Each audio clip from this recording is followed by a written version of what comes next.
I thought this was a unique final. Obviously it was, because, they were all stars, and that made the blend and the mix a little bit different from normal.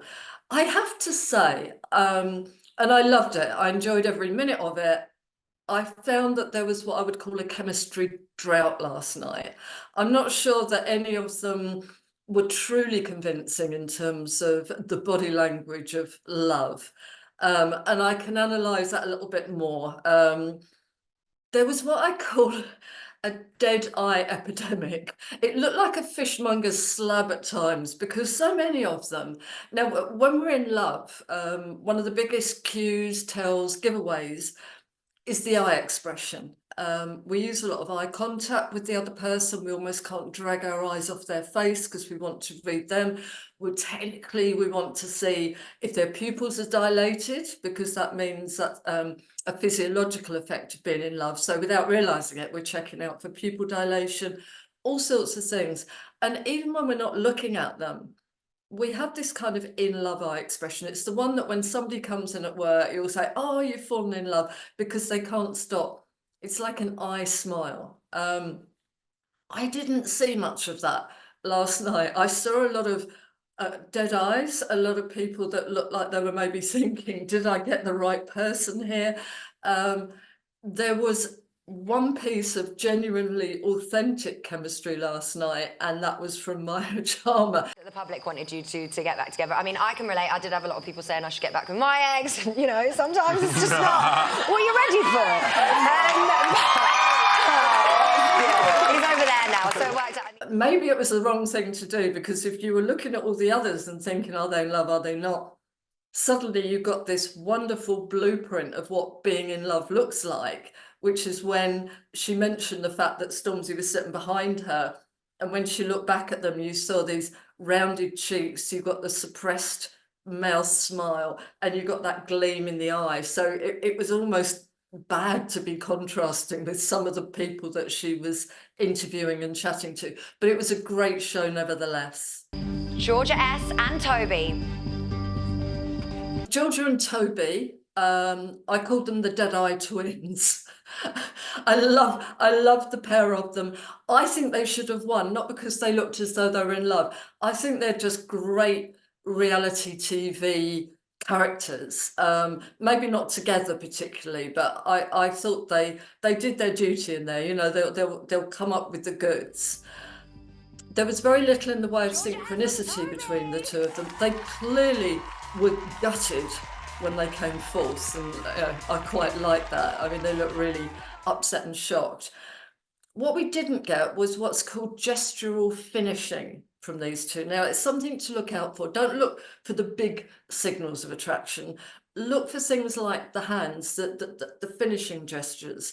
And so when you saw a lot of the couples there last night, the guy has got their arms around, they're all sitting in the same position. I don't know if they've been told to do it, but the guy got his arm around the woman had got a hand on thigh.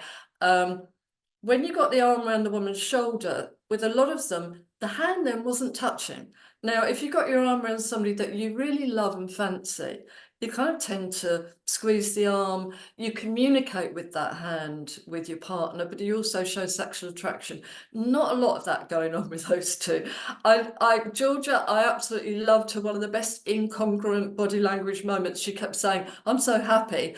Tell your face that. It wasn't really coming across. And he was doing some really weird mouth gurning.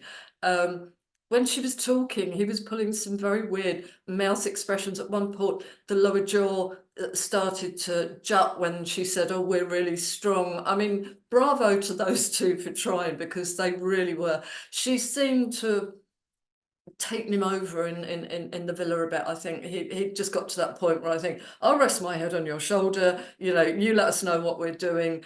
So love the pair of them, but, they did come in fourth. Sophie and Josh, for me, they would have been the good traditional winners. If you wanted to see some form of what was looking like congruent chemistry, I think it came from those two. They look quite sweet together. They seem to actually like one another, which is a bit rare in there. We got some gestural finishing when they were standing together. She'd often have her hands clamped over his. They'd be stroking one another. They used a lot of opportunity to be tactile together.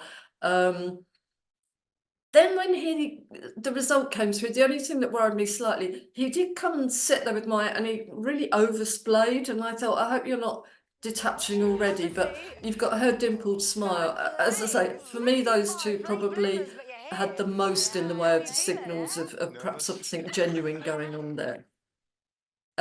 Jess and Callum, well, you know, this was a shock, really, wasn't it? This wasn't the ending that I think anybody, including the producers, were expecting.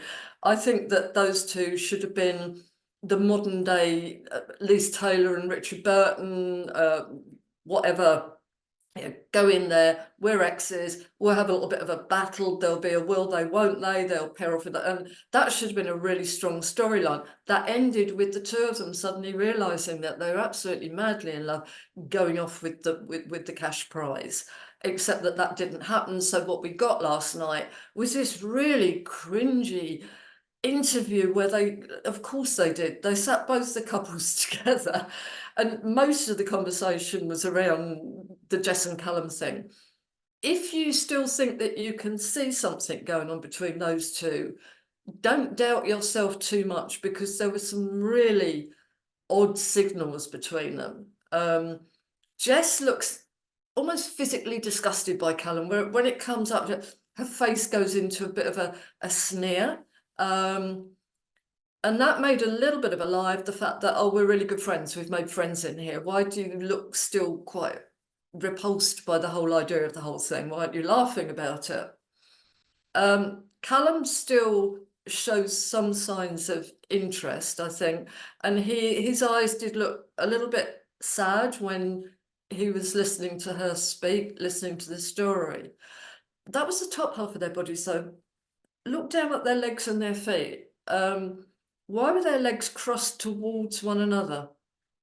That's quite unusual if you don't like somebody. Their feet were almost touching as well. And that's something else that you'd be very wary of. You know, you don't touch feet with somebody unless you're in a relationship with them. Callum's foot was doing little circles as well. Now that's normally a sign of kind of happiness.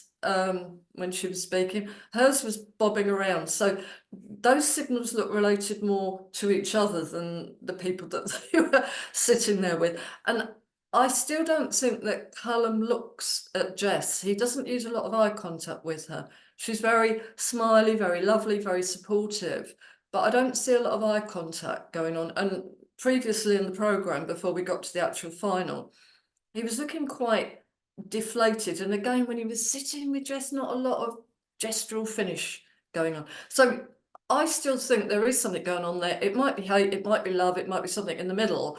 But, you know, I think they've probably got enough for another programme. I don't know, let's have X's on the beach in the villa or something, and here they go again.